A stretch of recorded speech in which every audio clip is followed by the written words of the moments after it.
What's going on, guys? Jerry Neutron here, and I'm finally back with some PC hardware. Today we're going to take a look at this new CPU cooler by Be Quiet. This is the Dark Rock TF, a high-end top flow cooler designed for compact systems where you can't quite fit that tower cooler, but still want a good mix between performance and noise. As you can see, this is a dual heatsink design with 6 nickel-plated heat pipes and 2 135mm Silent Wings fans. I actually like the look of this cooler a lot. The nickel plating and the aluminum caps really give this thing a premium feel. Both fans have sleeved cables and 4-pin connectors, and there's also these anti-vibration mounts to help keep noise at a minimum. Be Quiet also provides all of your mounting hardware for pretty much all modern day consumer boards, so it'll work with socket 1150, 1155, 2011, 2011-3 on the Intel side, and AM3 Plus and FM2, FM2 Plus for AMD. Dimension wise, this thing with fans included is 162.6 millimeters by 140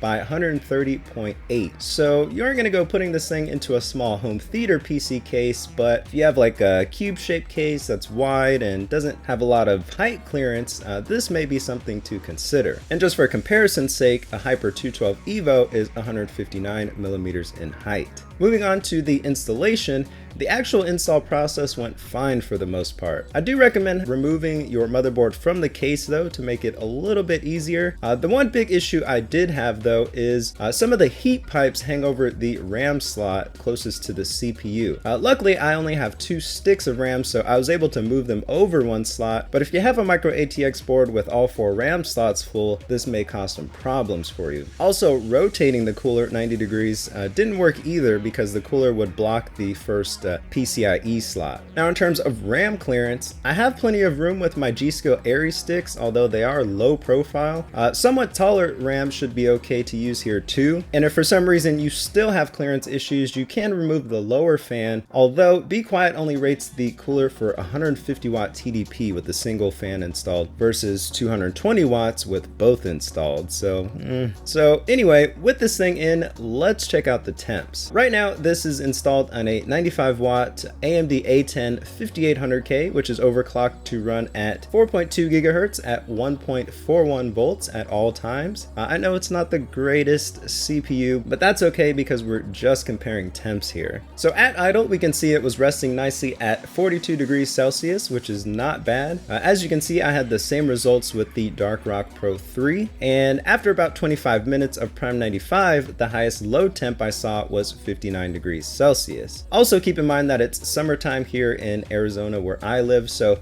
temps of course will be a little lower in cooler climates. Noise was not much of an issue at idle or load either. I like what Be Quiet has done here, which is throw in 2 larger 135mm fans running at a relatively low RPM rather than a single 120 running at a high RPM. It's a good way to keep the airflow and cooling without annoying the hell out of you, basically. So overall, I'm pretty impressed with this cooler. It's perfect for someone who prefers a good balance between noise and performance. I actually kind of like the way this looks over a large tower cooler as well, because I can actually see my motherboard. The only thing they need to do is tighten up the radius on those heat pipes and they should be good. So that's about it, guys. Let me know what you think of this style cooler down below. Would you run one of these over a tower cooler? If so, why or why not? Don't forget to throw me a like if you enjoyed this video or found it helpful. Subscribe if you haven't already for more content just like this. And until next time, see ya.